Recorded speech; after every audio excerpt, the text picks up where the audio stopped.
Guys, Steven here, Fanatic Perspective. We are back. Got Hudson Standish from 247 Sports on today's episode. Hudson, what's going on, brother?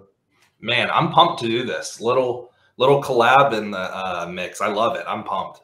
Absolutely, absolutely. It's cool because we're actually going to be doing a little home and home right now. And this is part one. This is going to be part one of our joint discussion. Part two will air on the 247 channel. So we'll have links there and be dropping all of this, for you guys to enjoy.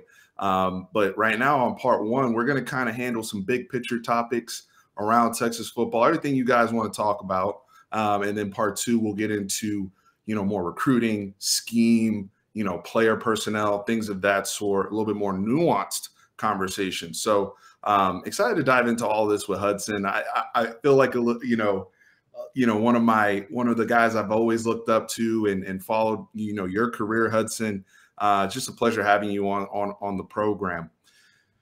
Now, I also want to say this because I got the scroller here. Make sure you guys hit that like button and subscribe to the channel. I know it's the off season right now, but Hudson, correct me if I'm wrong. It's what, Kyle Shanahan days 87. away? 87 days till kickoff. So time is flying. Under 3 months to go. Very excited. Also want to give a quick shout out to our sponsor, BUSR, BUSR.com/Fanatic, the official sportsbook, official betting partner of Fanatic Perspective. Hit that promo code Sports100FP. Got tons of sports going on still right now. Last weekend, I know some of you guys made some money on the Devin Haney fight. Him, getting those belts back in Australia, which was very impressive. Had a good run with boxing and MMA on BUSR. Currently, the NBA Finals going on. Hudson and I will be watching Warriors Celtics as well. And this leads me to the next thing. Our own Texas Spring Sports. Look at Texas women's softball, Texas men's baseball. Flat out impressive. Hudson, ladies are on tonight. Man, what a run. Can you encapsulate what's been going on over there? Yeah, Steven, it's been crazy. People that have listened to podcasts or kind of read my work know that I'm a big softball fan. One of my best friends growing up was a major softball player and ended up starting at Texas for 3 years at shortstop. And just softball is one of the sports that I really care about and follow a lot. And when Texas started 5-7 on the year with a loss to Florida Gulf Coast and dropping 5 in a row at one of the biggest pre-conference top softball tournaments, if you told me this was going to happen, I would kind of laugh at you. And just the fact that they are the first ever unseeded team to make the Women's College World Series finals since 2005 when the format changed just shows you what an improbable run this has been.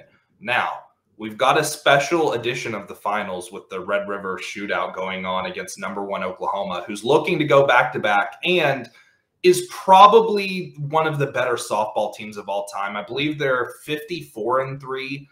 Texas, of course, being one of those losses. But oh my goodness, Steven, this is going to be an all-time matchup, and it's at a time when softball TV ratings and overall just interest in the game has never been higher. I mean, the Texas-Oklahoma State 2-game series where just absolute chaos ensued ended up getting 1.2 and 1.3 million views going on against the game 2 of the NBA Finals.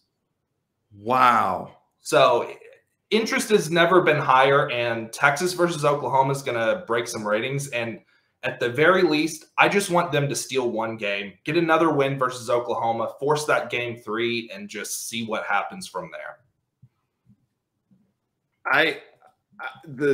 Just the drama. I mean, not that I'm a, softball guru or anything like that, but the drama with Oklahoma State and getting out of these games and emotion, these women and how hard they play. Janae Jefferson, who's one of the best players in the sport, and her bat's not really there, but her energy is.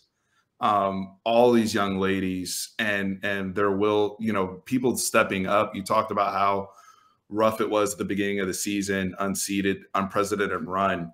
How could you not be excited about these young ladies and what they've accomplished? Yeah, absolutely, Stephen. And on Janae Jefferson too, a legacy.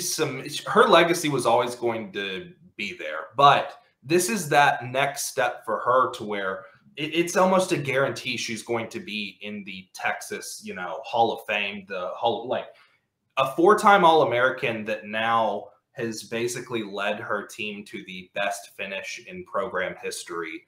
That's just next level. And for someone like Janae to get to carry the squad, even though she really didn't have it against Oklahoma State, and it's high expectations, she still did have a double off the, I believe, like right field fence. She's still amazing in the field. But I mean, it's an awesome story. And that's in addition to the other success of men's golf and women's tennis and track and field. Like, Texas athletics is about to repeat in the Director's Cup after Stanford held on to that for 25 years. And for those who don't know, the Director's Cup is essentially like a athletic director and athletic program award, rewarding success equally in each different sport. So it's kind of about the athletic program of a whole. You don't get weighted more for football or basketball. So, I mean, like you said, it's been a really good spring and overall year for Texas athletics. Now, I'm sure what we're about to talk about in a little bit too, now Texas football kind of has some lofty expectations and that positive pressure we were talking about before the show.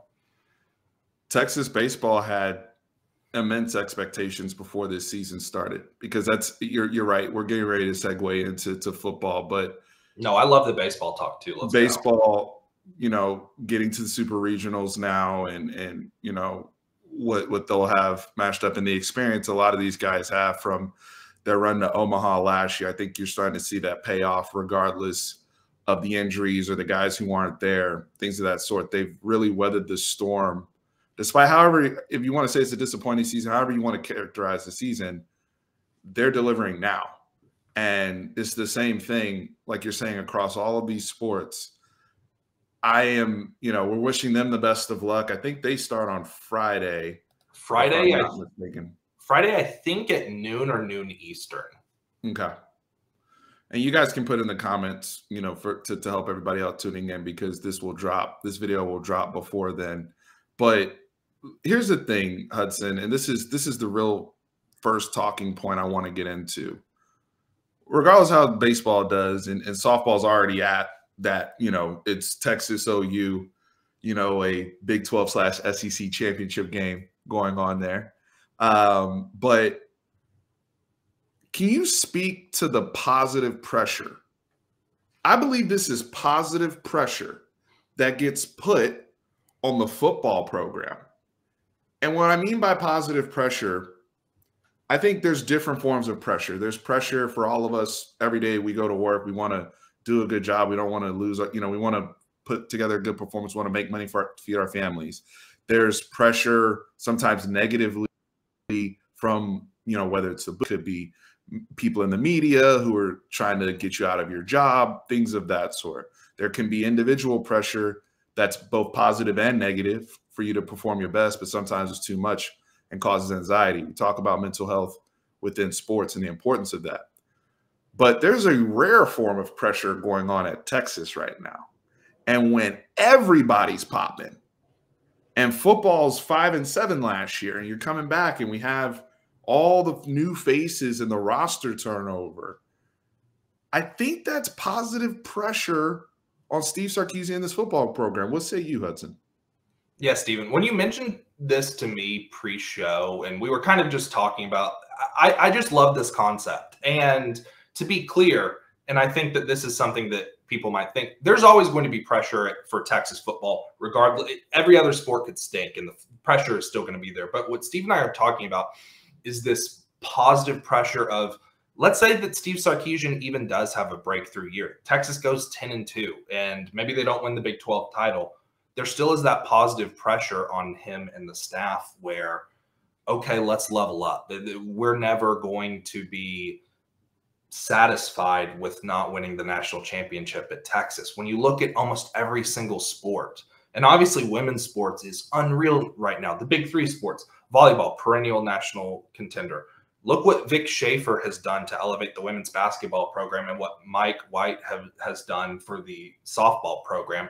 In addition to Chris Beard getting the basketball program on its way, getting the first tournament win, baseball having those expectations, losing Tanner Witt and still getting a 9 seed and heading to the super regionals with a chance at Omaha again. Like, even if we do hit that acceptable mark, the positive pressure is that next build up to where it's, okay, well, now let's go on a Oklahoma-like run of conference titles. Can't do that in the SEC, of course, but just getting that sustained elite success where then we're looking to build onto that and get potential playoff appearances instead of just getting it back on track, which is kind of where a lot of Texas fans would settle for in the 2022 season, I think. And I think the product for football, because of the eyeballs on football, I mean, college football is the second biggest sport in the country behind the NFL, if we're just talking straight eyeballs. Yeah. So in this country, I mean, it's win-loss. Yeah, it's about the win-loss. Don't get me twisted. But I do think with the style of offense that we have and how explosive it will look, and if the NFL starts creeping in there and saying, oh, we're excited about Quinn Ewers, he's legit. We're excited about Isaiah Nayor and Xavier Worthy and Bijan Robinson. And there's people want to see Texas play. Like, I think aesthetics matter too. I think that matters. I think that plays in recruiting from what you've seen. And we'll get in. I'm curious to pick your brain in some of those areas and what recruits are saying about, you know, what the product looks like. But also the pressure of their classmates. I mean, these guys, you see them at the women's basketball games. You see them at the men's basketball games. You see the baseball team rocking the UT football helmet all of a sudden, and all of the gestures and back and forth and what the brand means to the school. How do you? I don't want to be the worst sport on campus. At some point, pride got to kick in, brother. Like, especially where all the dollars are allocated. Like, we at some point we should be good, Hudson. For sure. And real quick too, the aesthetics absolutely matter, especially when the aesthetics at Texas are building around offense with Steve Sarkisian, and that's where the game is going. Like, if you can't score, there's going to be a certain point to where it doesn't matter how good your defense is, how good the rest of your program is. If you can't score with the, big boys of college football, you're going to lose games. Alabama is scoring now, and Georgia was kind of a little bit of the exception for that last year. But moving forward, it's just hard to really compete at that top level unless you do have that next level offense. And that is what the building block is of Steve Sarkisian's program, knowing for sure, having that security blanket of he's always going to call a good game.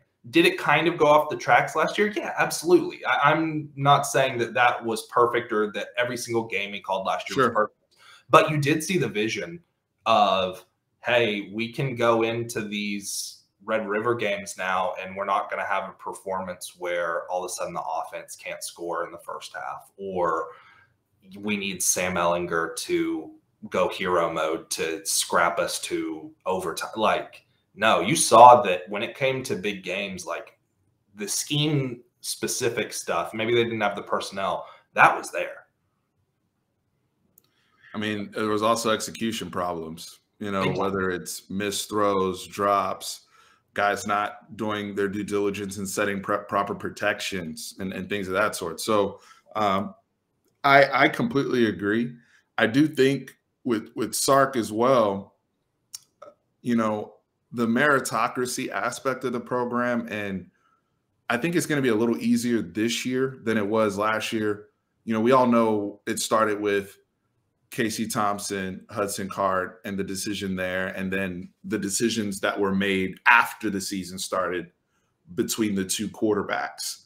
And maybe pressure negatively being impacted there, things that were going on. Hopefully we're moving away from those things and out of that business. I know I probably want to dive more into the quarterback talk a little bit later because I want to keep it right now on the coaches. But that's part of your job on the staff. For sure. Is, we got to make a decision. We got to set our foot in the ground and go with it versus what kind of happened last year where we're waffling. And so hopefully, the players have to do their part too. Come practice, if it's Quinn Ewers, he's got to, continue to show those signs that he did at the end of the spring. And if he does that, I think the job will be his personally. And I think he's doing what needs to be done behind the scenes with really getting the team to respond to him to make sure it's his, to leave no doubt. But from a staff perspective, do you feel, I think right now the guy on the hot seat is PK. Am I wrong there, or what's your take just overall in terms of as we go into the staff? It's interesting because I don't know if I classify it as hot seat, but there is that, hey, we need to see proof of concept this year. So maybe I'm being a little bit nitpicky as far as what is the hot seat and what isn't. But yeah, the defense needs to perform and show this year that, hey, we can get it done. And real quick, Stephen, just to go off PK for a second, I think you nailed that last point. And I also just want to say, isn't it lovely that Steve Sarkisian has kind of shown a pattern of, okay, if I made a mistake, I'm going to fix it, with various examples. I'd say that wide receiver coach sure was one of them. And okay, we got that fixed. Okay. Some 100%. Of the feedback we got from recruits was that there weren't enough guys that we could really relate to on staff. Well, we're bringing in Tashard Choice and Brennan Marion. And I just want to say too, on the waffling point especially, wasn't it so lovely to hear him at a presser say, look, I want to get the quarterback named as soon as I possibly can. And I'm not going to rush the decision, but as soon as I have that feeling and I have this answer, that's where I'm going to go. Because now we don't have to, because I guess the way that, and it's a shot at him, and Tom Herman catches a lot of strays. Tom Herman would have done the exact same thing, would have said, no, I'm not telling anybody until the day before the game, and you can just, kind of get effed if you disagree with me. I just love that Steve Sarkisian was like, maybe I didn't handle this the right way last year. I'm going to continue to evaluate it. I'm not going to rush myself into any decisions, but I'm going to make sure that if I know that there is a guy that I think is the starter, I'm going to name him and we're going to move on as a team together. I just love that. So we can continue the PK conversation and the rest of the coaching staff, but I just wanted to get that out there, that I love that point that you made. It's accountability.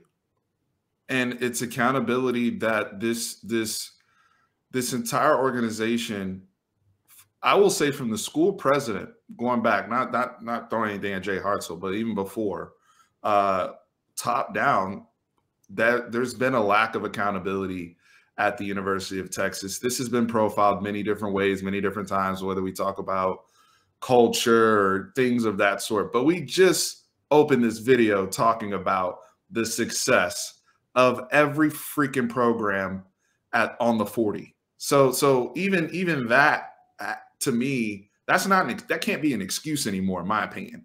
For sure. About Mac Brown days and him being the CEO and those type of things. In this world that we're in now, any major corporations, people admire transparency and accountability. Now we want to have that production and we want to win, no doubt about it. And we don't want to keep hearing, I'm sorry, and I'm learning and blah, blah, blah.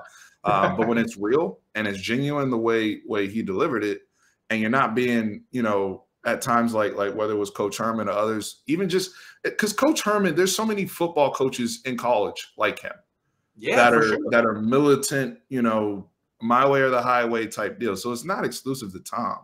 I just think that Steve is really on the, he just doesn't have the wins to validate where he is as a man, as a leader, and as a coach going into this new era of football and really where this sport is going with NIL and portals and all of these things. You cannot be the old crack the whip type way of before. Yeah.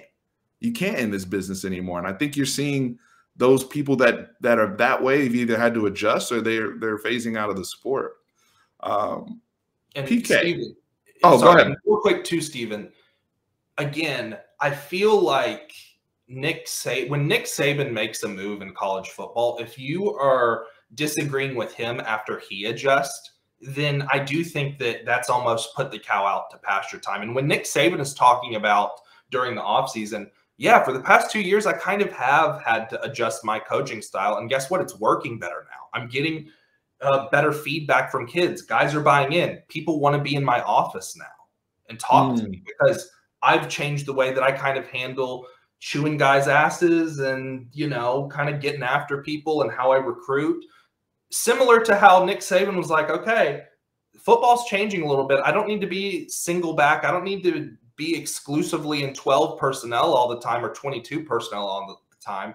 Maybe let's go to the spread. Maybe let's recruit this Hawaiian kid that runs RPOs really well. So again, when Nick Saban makes that adjustment and you're still behind, that is not ideal because he knows exactly what he's doing and he has it's my way or the highway philosophy more than anybody, but he's adjusting his way and he's adjusting his method to have success. So we'll get to PK, like you said, but great point. I just want to say again, Nick Saban isn't dogging guys as much anymore, and he's kind of going to this new method. So if you are that old style, I think I'm trying to think of a good example of somebody a current college head coach who's kind of that way. I guess Kirk Ferentz maybe is kind of that type of way. Trying to think of somebody else. And at a school, at a program like Iowa, I can maybe you have to, yeah. It's different, right? I mean, there's regional things involved. I just don't think to be a coach at Texas or a Florida or a USC or any of these big national programs, you can just be the old school, Bear Bryant or Junction Boys type. Like that's not flying in 2022. It's just not. That's not how a lot of these kids aren't getting coached like that anymore in high school. Yeah. A lot of these kids are putting in extra work with trainers, literally working on their craft. They want instruction. They want to be in a premier scheme, and they want to make sure that all of the input that is being put forth to them is putting them in a position to win, in a position to be the best possible football player. For sure. And they have that one-time waiver too. What'd you say? I said they have that one-time waiver too in their back pocket. That one-time transfer waiver. It's very interesting because businesses are about trends, and Nick Saban runs his program as a business, as he should. Bingo. And you have to stay ahead of trends. There's market research, there's data, all that. And when Kirby Smart woke up a little bit, look at what Georgia did, right? Yeah. He hasn't even woken up all the way yet, in my opinion.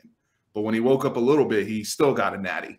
So look at the sport. There's only a handful of people that are even coaching right now that have a national championship as a head coach. I mean, you can count them almost on your hand, right? And that includes Mac Brown at North Carolina. So look at the trends. With PK, I get more. He's probably the most polarizing thing, at least on my channel and the comments. People that are familiar with PK understand when he's taken over a defense, they've typically struggled mightily that first year, gets adjusted, and by year 2, year 3, it's, a premier product. People are going to the league, blah, blah, blah.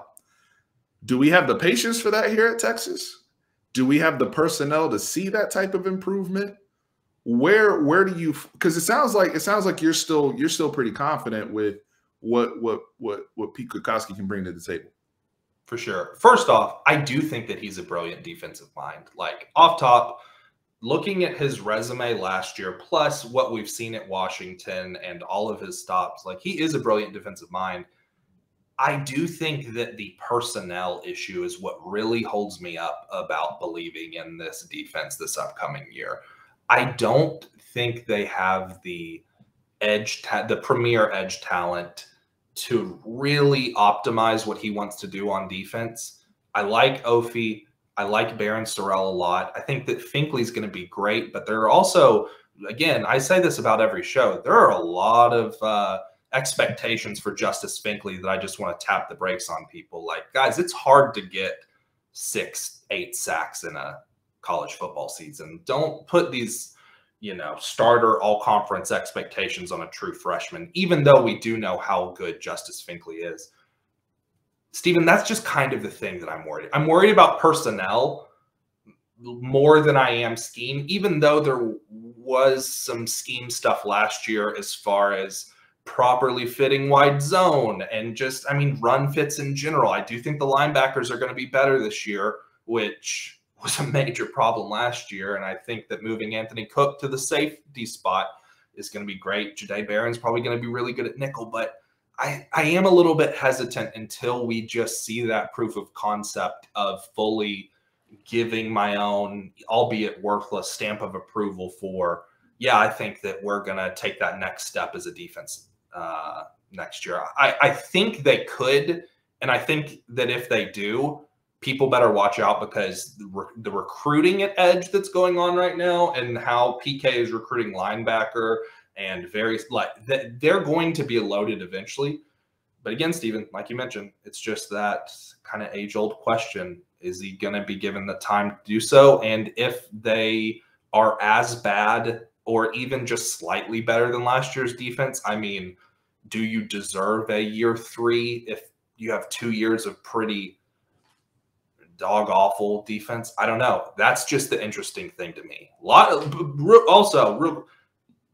the players, too. The defensive line has to be better considering the amount of talent that they have in that group. You have some special, let me pause. You have some very talented individuals, especially in the interior defensive line room. I can't say special until you do special things on a regular basis. Mm-hmm. And I think that's one thing, because some people got mad at me on Spaces and even on this channel because I said, this is my energy, and I said what I said, all right? Bijan Robinson right now is the only person that is for sure draftable in the 2023 NFL draft. I'm looking at the camera and saying this. This is my opinion based upon what I've heard and just looking at people's film, measurables, all that. That does not mean that I don't think Alfred Collins can get drafted in 2023 or DeMarvin Overshow. I'm wearing an arm bandage shirt, all right? I support these brothers, all right? Listen, all I'm saying, though, is right now, Money in the Bank, what have you done on a regular, consistent basis? There's only one person that is draft eligible right now that I would 100% write down he is going to get drafted in the NFL draft. I watched Malcolm Rodriguez, who was a badass at Oklahoma State. Terrell Bernard, who was a badass. These guys go in the mid-rounds that were first-team all-conference everything, okay? So this isn't, me trying to, hate on anybody or anything like that. I'm just making it very clear. We have to, to Hudson's point, we believe the talent is there with, starting with those interior guys, Alfred Collins, Colburn, some of the younger guys like a Byron Murphy, and just even the young dudes, recruits like a Dre Bledsoe and all these guys. I believe they got dudes that Bo Davis can unleash, and it makes everybody's life at the second level and in the secondary easier, and uptick improves right off the bat. I do believe that. I think when you look at PK and how this plays out in terms of patience, I do want to say win-loss matters a lot to me, regardless of how the defense does. Let's say that there's only a little bit of improvement, but the offense is so good, they're kicking ass. It's kind of like, a couple years ago, like what OU did. Doesn't really matter. And they're winning games. They're in the Big 12 championship, whatever. I'm still not letting go of PK unless there is an issue in recruiting. Now, if I'm not getting recruits and there's an issue in recruiting and I'm getting negative feedback, then that's another thing. Then we got to address that. But the only way I'm moving off of him, because I agree with you, what he's shown for his entire football career and what we've seen from our program, turnover, with the defensive coordinator, which then means turnover with the whole defensive staff, that hasn't been the way for us. And it's led to a lot of people that are being fit and miscast and all sorts of things, and people's bodies changing, a lot of weird, bizarre stuff going on. So if they improve, like when we say improve, they become an average defense, mid 60s, 50s, getting up there in a lot of these metrics. They're turning the ball over and playing more aggressive. Then that's all I really need to see for 2022. For me personally, to me, he had more to do to build up his side than the offense even has to do. Am I inaccurate in saying that, or what are your thoughts? I'm trying to think on that last one. It's a really interesting thought experiment of who had to do more. I guess what I would say to I guess tackle a different point that you brought up. When people are evaluating Pete Kwiatkowski's defense next year, I hope that fans have elevated their own thinking a little bit to where we're not just looking at scoring defense. We're not just looking at just yards per game, the basic stats. Even if you don't like SP plus or any of the more advanced defensive metrics, just keep in mind that more than likely the offense is going to force PK to face more possessions a game than you would at a slower tempo, or what the average field position if whoever wins the quarterback job is turning the ball over a lot. And we're starting on the 25-yard line. Exactly. That type of stuff. So I hope that there's a little bit of that, because at times I kind of thought the defense had their moments in games last year where they looked good, and then that horrible, infamous second half spiral would happen, and then the team would get the ball at the plus 30 and they'd immediately give away a touchdown. Now, obviously, I'm sure some people are screaming because they're like, look, make all the excuses you want, but you can't let Kansas drop a 50 burger on you and start. I get that. I'm just saying from this point forward, if they're like top 40 in defensive efficiency, if they're towards the top of the Big 12 and look like they're really making some progress, as PK and Bo Davis are bringing in a bunch of freaks to campus recruiting wise, I think that's enough proof of concept to not only just give PK another year, but know, okay, this marriage between Sark and PK is enough to invest in and really start kind of ramping it up and trying to help as far as just elevating the good prospects and great prospects they're getting to the borderline freak. I know this guy is going to be an NFL player as a junior in high school type super chippers, which it sucks to say, but this past class, A&M had about 7 of them, like no exaggeration. And that's the level where Texas starts getting the Walter Nolans of the world, where it just starts to really ramp up, and then you put yourself in a great position. It's interesting too when you talk about some of the reputation of guys, those premier defensive level guys, and maybe this is a little bit of a tangent, but one thing the NFL, it's very similar to how Hudson, you guys handle recruiting in terms of classes, right? You guys have eyes on people in 2025. I saw an awesome story this week. Chris Henry Jr., 2026, got an offer from. He's so nasty. Incredible. Dude, at 2026. And for those who don't know, Chris Henry Jr. was the son of Chris Henry, who played for the Cincinnati Bengals and West Virginia Mountaineers back in the day, and he was a freak.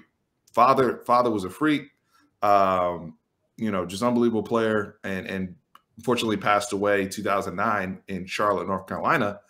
And his son, Chris Henry Jr., and his brother were adopted by Pac-Man Jones. And now they're the oldest one, Chris Henry Jr. is rising, right? And so you guys already have eyes on people like that. That's 2026. So my thing is, the NFL kind of works in terms of having eyes on people the same way. And so people like, we talk about, even the kid that went to Jackson State, Travis Hunter, and Yep. you know, the experiment and all the eyeballs that will be on him. One of the things we got to factor in too is with our own, you know, our own people and how they develop in making sure that perception stays clean while they're at the school. That's something that we have had issues with, and some of the things that have hurt guys at Texas in terms of that reputation and appeal. So, what's your take? You want to say something? Listen, you nailed that, and I think that's something that is genuinely, I wish more fans knew. And Mike and I should probably talk about this on our podcast sometime too, and just delve deeper, because it's the honest to God truth. We have a couple of sources that work in NFL front offices, and why do you think they kind of want recruiting guys to have their phone number? It's because so that they can give them, hey, this super blue chipper ran this, tested this, weighed in at this, had his GPS tracker at 22.1 miles per hour. So they can start building the file already. And when, like you're saying, Stephen, when it comes to Texas, not when I've been on the beat, but there have been some previous classes where apparently there's been some, why did this guy regress in speed when he got done at Texas? Why is his pro day number slower than his high school Under Armour or the opening combine? Like, this doesn't make sense. So nailing that one on the head. And I think that's a really interesting thing of, yeah, they are recruits, and yeah, they do get to college as freshmen, but you can guarantee that every single one of the 32 NFL teams has had a file on Alfred Collins since they first saw what he weighed in and what his arm length was, and the fact that 100%. And the fact that he was such a freaky athlete. And I'm sure, as we're seeing the picture of the Alamo Bowl game, I'm sure that after that play too, a bunch of spreadsheets got updated. But yeah, he has something to prove, and I think that could be one of the best stories of the season, Stephen. If he really elevated and had that breakout campaign, you can't tell me that he wouldn't be a considered first round. And yeah, they'd have some questions about, okay, why wasn't his play always this dominant if the physical tools were there? But if the production's there, he's absolutely going to get looks, because tools matter and measurables matter more than anything anymore in the NFL. And it kind of sucks, because I love grinding tape and I love finding the guys that defy the expectations, but those relative athletic scores matter more than ever when it comes to the draft. And Alfred Collins is a testing freak. That's a great point in terms of Alfred, because he's the one guy that could just flat out make me wrong about my Bijan take for 2023. The reason why I've said Alfred, I haven't said Alfred is a sure thing, is because the play, you're in and out of the starting lineup. We don't know where you're going to play. Yeah, like I can't, until I see it, on a just 2 straight games or 3 straight games, where it's like, oh, okay, light bulbs all the way on. Now we're at where we need to be at with him, and I can give that benefit of the doubt. But if he comes out from day one and gets it the way I know he can, and with the physical profile and everything, look, this is why Derek Stingley Jr. went 3rd in the NFL draft, folks. Yep. He hasn't. I mean, you can make the argument he hasn't played football for 2 years, even though he has. 1 year of elite tape, and then they saw what they needed to see in 2019. Yeah, and the measurables are still there. Check, fine, check. Whatever. And that's why Micah Parsons, and Rashawn Slater, all these guys that opted out last year's draft, Trayvon Walker. Trayvon Walker was not nearly the most productive player in that top 10, but what was he? One of the freakiest of all freak combine performances that people in the NFL have ever seen.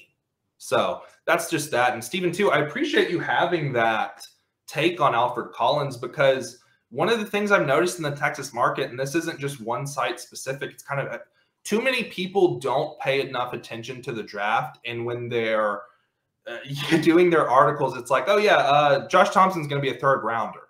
And then the expectations get inflated to where, okay, well, Chris Boyd wasn't taken until the 7th round, or this player actually, what's the deal? Why do all these guys that were 1st or 2nd rounders? I remember somebody had Colin Johnson, who love as a football player, love Josh Thompson too, but there was a site that had Colin Johnson as a potential first rounder, and it inflated these expectations. And then when the draft comes around, and it just kind of creates this little bit of a cycle. So I almost appreciate the Alfred, we know you're a freak. That's unquestioned. Let's prove it. Let's put together a productive year for this take. So that's just kind of my thoughts on that. Here's the flip side, and this is what Texas fans need to be excited about, because as these next 20 minutes, as we wrap up part one of this conversation, because there will be a part two on the 247 Sports channel. We'll have the link, and Hudson, I'll be over there, wine and dine by Hudson and the 247 family. Can't wait. But my big thing with this staff, because there's a positive on this, they're recruiting those guys now in the trenches, not just, I mean, we talk about, so think about what we just said in terms of that profile begins in high school. Not to say that there aren't late bloomers. We all know about sure, that. Yeah. But in terms of the blue chip guys, look, they got eyes on Kelvin Banks. Let's be real. They got eyes on DJ Campbell. All right. We're getting those people now. Jatavian Sanders, we're getting those people now. Those guys that athletically profile. And that's where I'm excited to see us leverage the proven experience that Kyle Flood already has with guys going to the league, that Steve Sarkisian already has with guys going to the league. If I'm an NFL evaluator, I'm very high on Xavier Worthy because he plays in a Steve Sarkisian offense with the same physical and probably testing traits. I don't know what Zay runs, but he's a burner. Right. So as long as he runs along in the same neck of the woods as Judy and all them ran, even Devontae or whoever, he already looks like them. Exactly. Right? And so he produces like them. The NFL, especially when your job is on the line as an evaluator and as a scout, you want to go to somewhere where it's trusted. And that's where Texas can get back in the game very, very quickly, because you have a receiver like that. You have a running back like that. You have a quarterback like that, coached by Steve Sarkisian. Those guys are going to get the benefit of the doubt very soon in a few years because of the system they came from. And we've already been seeing it. It's not just because of Bama, it's because of Sark. So we got to be mindful of that from a positive element in regards to Texas. And Hudson, honestly, that leads me into probably the biggest recruitment I mean we've had in a long time in terms of Arch Manning. Yeah. Because the motivator is the end game with him as well. It's not about NIL, and all these other things that it may be for the typical 17, 18-year-old kid. It's big picture. Talk to me about Arch and just where we fall in that battle. Steven, it's so interesting, man, because it's almost like a professional is handling a recruitment. Like Arch Manning and his entire family and camp, it's this really intriguing balance of, Steven, this is not going to shock you, but you can't just hit Arch Manning up like most recruits on the phone. You can't just be like, hey, you visiting? What are your thoughts? No. But also, every time you go out to New Orleans and talk with the coaches and talk with him, extremely personable, just such a great kid. And it's kind of morphed into this, by design, to be clear, #1 overall recruit that has one of the more followed recruitments, I'd say, in history. I'm trying to think of even other guys that could be up there. Quinn was up there, but Arch is kind of different level where, there are, Stephen, there are, clicks, and there are, which don't mean everything, of course, but they are definitely a factor. You want your stuff to get read for big time recruits. And then there's Arch Manning, where New York Times and the New York Post and every random publication across the country is trying to get a little bit of that action. So it's interesting. And what we've kind of boiled down to is he took his Georgia official visit. That went well, kind of as expected. You're not going to get a ton of wild fluctuations. He had an Alabama visit scheduled, but as far as the 2023 quarterback dominoes, They took a quarterback in Eli Holstein. Sure, they could recruit him in theory. Sure, he could end up on campus almost as a courtesy, and we'll just see how that goes. But in reality, we know that Alabama's more than likely out for Arch Manning. And so then it just sets up for this Texas official visit next weekend, which feels crazy to say considering how long this Arch Manning recruitment has been going on. And then the next weekend, you have the Manning Passing Academy. Mike and I have mentioned for a while, it feels like if it stays on the current trend line, Texas is going to end up winning out. There's not a clear idea of the timeline, but most people believe that ideally he would like to make the decision before his senior year starts. Now, part of that too is if he takes the decision into his senior year and doesn't decide, it creates a little bit of instability for Texas without having a quarterback committed when the season starts. But also it kind of is a little bit of that proof of concept that Texas leads and he just wants to see it on the field. Sure. So how I have kind of said it to Mike before off the record is you're making a massive gamble with going all in on Arch Manning. Like, they haven't pursued anybody else in the 23 class. Like, to be very clear, as far as quarterbacks go, it's a giant gamble on Arch Manning. And if he takes it into the season, that's just double or nothing going all in. Because one of the results is Texas looks great on the field, Arch Manning commits, and it's, you know, freaking confetti season. The hype is unreal. It's amazing. Or Texas sputters, Arch Manning ends up going to Georgia, and then you have a lot of pieces to pick up. I believe that right now, trend line holding steady, it will be Texas. But again, you shouldn't count out Georgia in this recruitment. They've been there from the jump along with Texas. It's kind of always been these two. And those two guys that are right next to Arch right there, and Jonte Cook and Reuben Owens, like, his decision will definitely impact theirs as well. So that's another Arch recruiting related thing to get into, is just the fact of what adding the #1 player in the class, who's been very active recruiting other players and kind of keeping elite guys around the country in the loop on where he's kind of feeling, just that potential wave of momentum as well.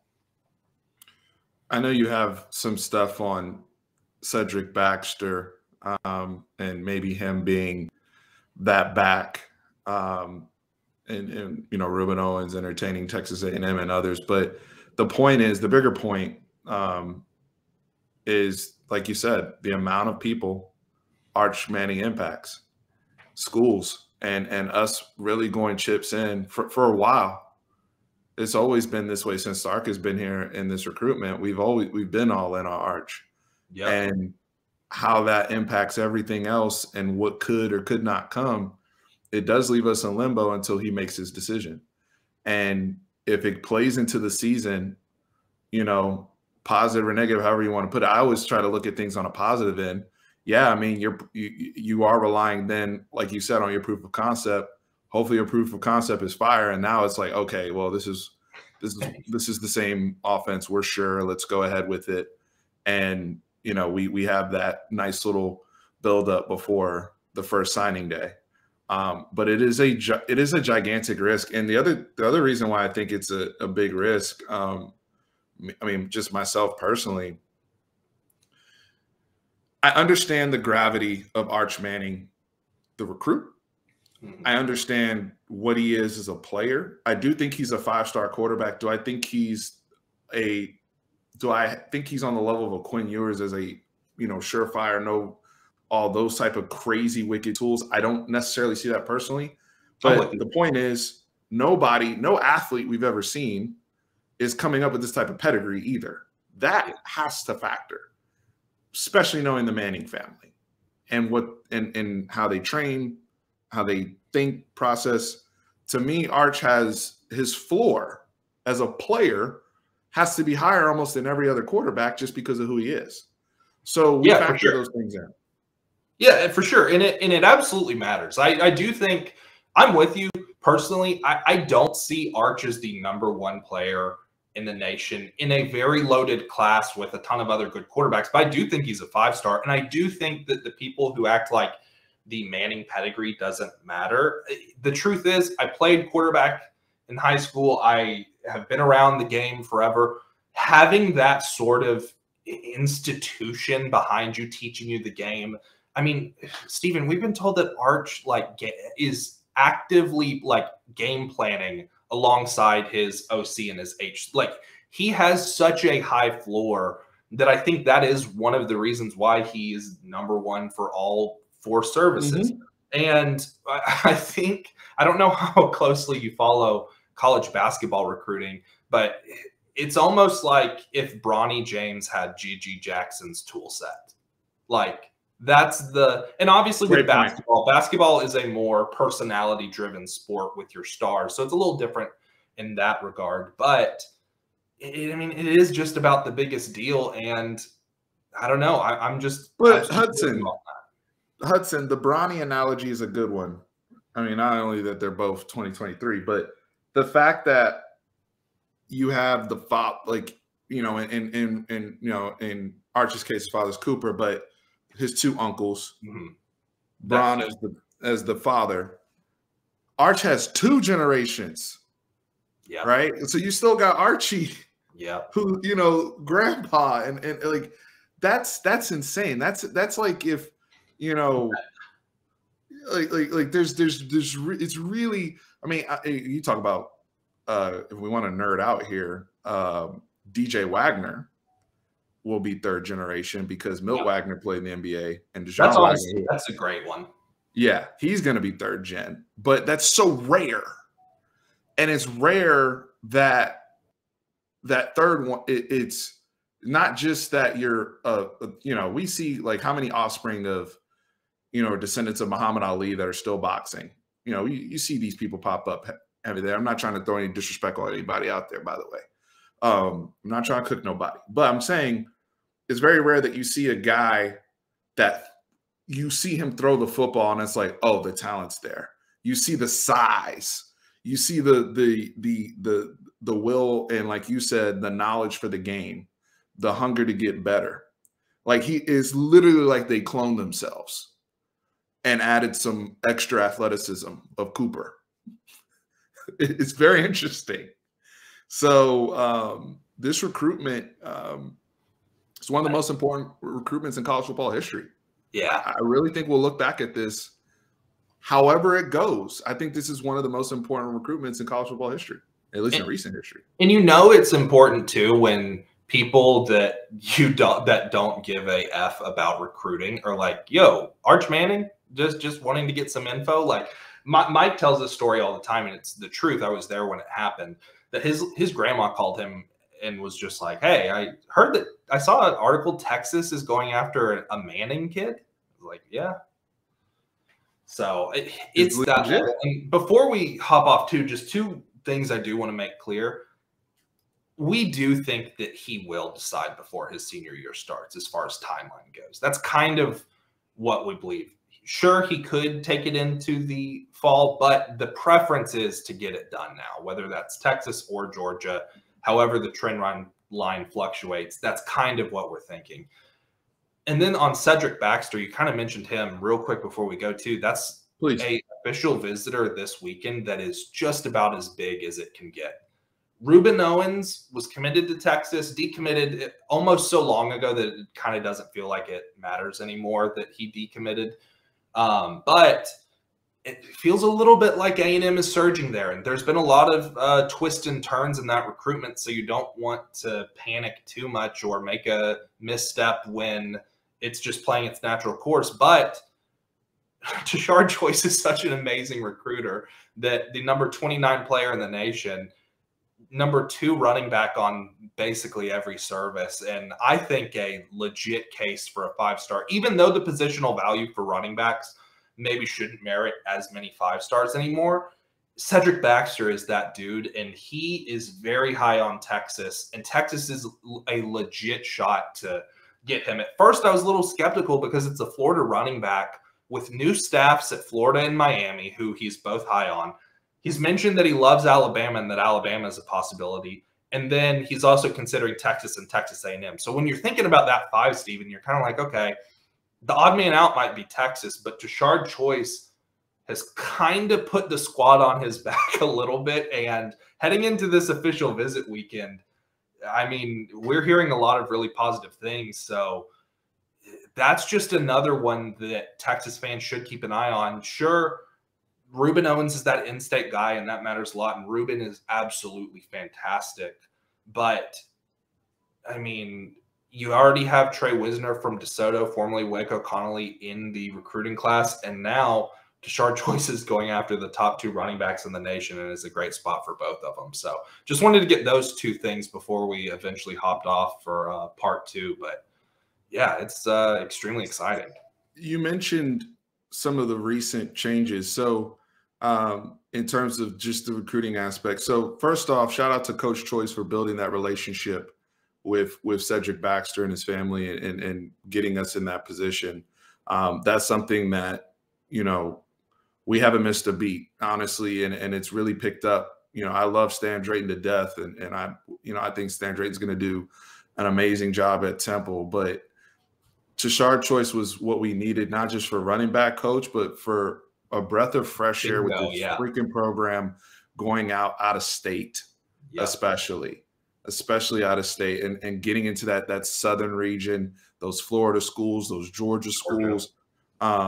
You know, that's why we're able to sit, you know, Hudson's able to provide that type of update. So shout out to Coach Choice.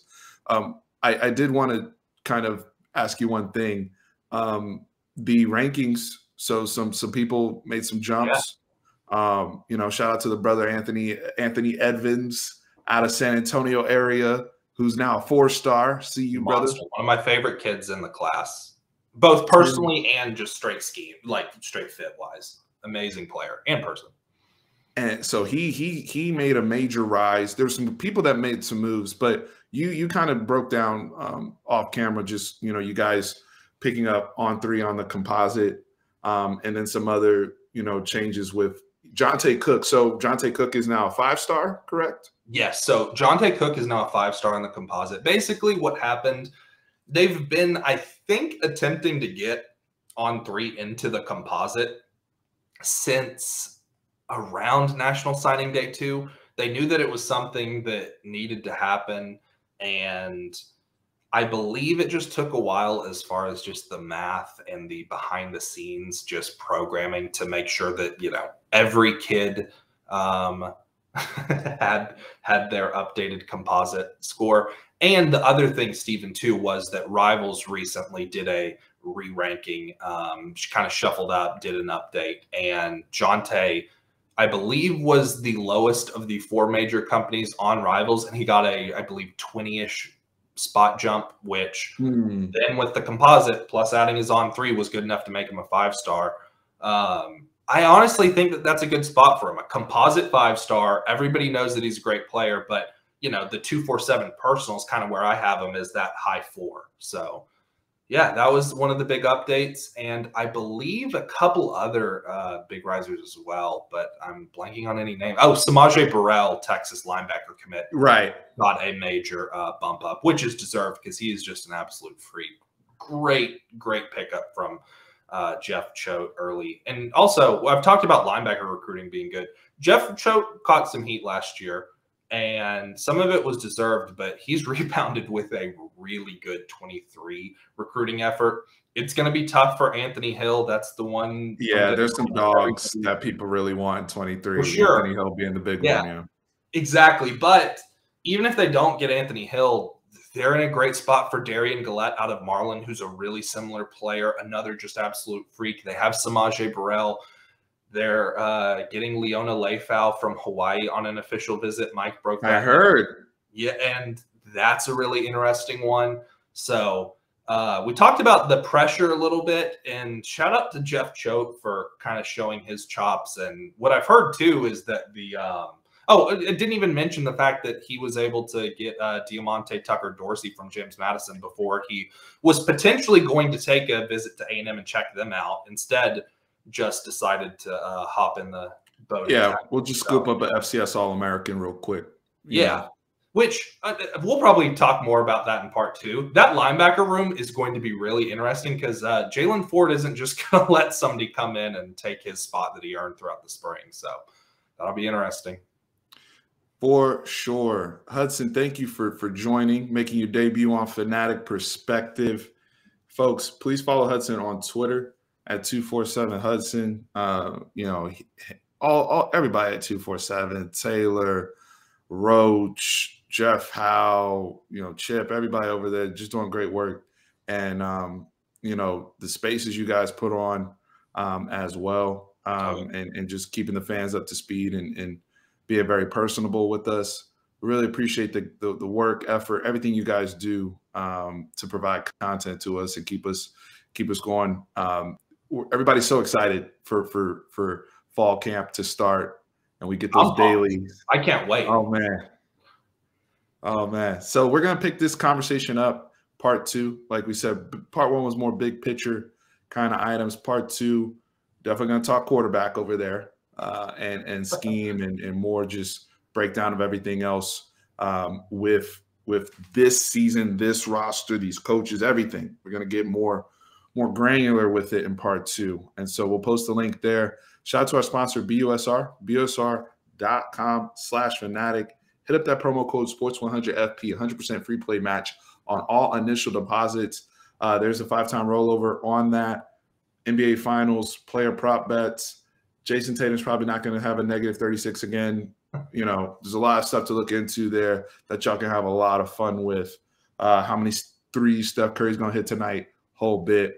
Shout out to BUSR, best, you know, sportsbook reliable betting partner here at Fanatic Perspective. Guys, we appreciate y'all. Go hit us up on part 2. Hudson, thank you. Horns always up. Thanks, Steven. So much fun, man.